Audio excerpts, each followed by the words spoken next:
মহান স্বাধীনতা দিবসে অসহায়, দুস্থ এবং পথচারীদের মধ্যে ইফতার বিতরণ করে জামায়াত ইসলামী। রাজধানীর সবগুলো ইউনিটে দলটির নেতাকর্মীরা পালন করে নানা কর্মসূচি। বিগত দিনে ফ্যাসিবাদী সরকারের কারণে রাজনৈতিক অধিকার ক্ষুণ্ণ হয়েছে দাবি করে ভবিষ্যতে জনগণের জন্য কাজ করার অঙ্গীকার ব্যক্ত করেন তারা। এবার আলহামদুলিল্লাহ আল্লাহ তাআলা ফ্যাসিবাদের বিদায়ের মধ্য দিয়ে আমাদের একটা পরিবেশ তৈরি করেছেন। সেই পরিবেশের মধ্য দিয়ে আমরা ওপেন সারা ঢাকা শহরেই আমাদের বিভিন্ন থানায় থানায় বিভিন্ন ওয়ার্ডে ওয়ার্ডে কর্মসূচি চলছে। এদিকে রাজধানীর পল্টনে দলের ঢাকা মহানগর দক্ষিণ শাখার উদ্যোগে স্বাধীনতা দিবস উপলক্ষে আলোচনা সভার আয়োজন করে জামায়াত ইসলামী।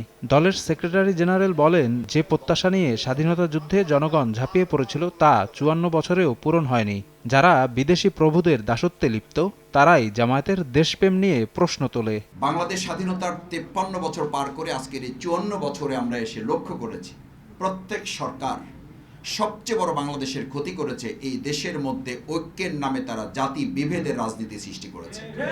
সবসময় একটা মহৎ স্বাধীনতা আর মুক্তিযুদ্ধকে জামায়াত ইসলামের বিপক্ষে দাঁড় করাবার একটা অপচেষ্টা তারা করে থাকেন। ফ্যাসিবাদ বিরোধী এই সংগ্রামে আমরা যারা রাজপথে ছিলাম, দুর্ভাগ্যজনক হলেও সেই সংগ্রামী নেতাদের মধ্য থেকেও কিছু লোকের জামাত বিরোধিতার কথাগুলো, ভাষাগুলো আওয়ামী ফ্যাসিবাদের ভাষার সাথে হুবহু মিলে যায়। তাদের সঙ্গে যখন আমরা থাকি তখন বলে আমাদের সঙ্গী, যখন কোনো কারণে তাদের সঙ্গে আমরা না থাকি বলে এরা জঙ্গি। আলোচনা সভায় ৭১-এর মুক্তিযুদ্ধ ও ২৪-এর গণঅভ্যুত্থানের চেতনায় উজ্জীবিত হয়ে সবাইকে রাজনীতি করার আহ্বান জানান জামায়াত নেতারা। ফ্যাসিবাদকে বিদায় করতে পারছি।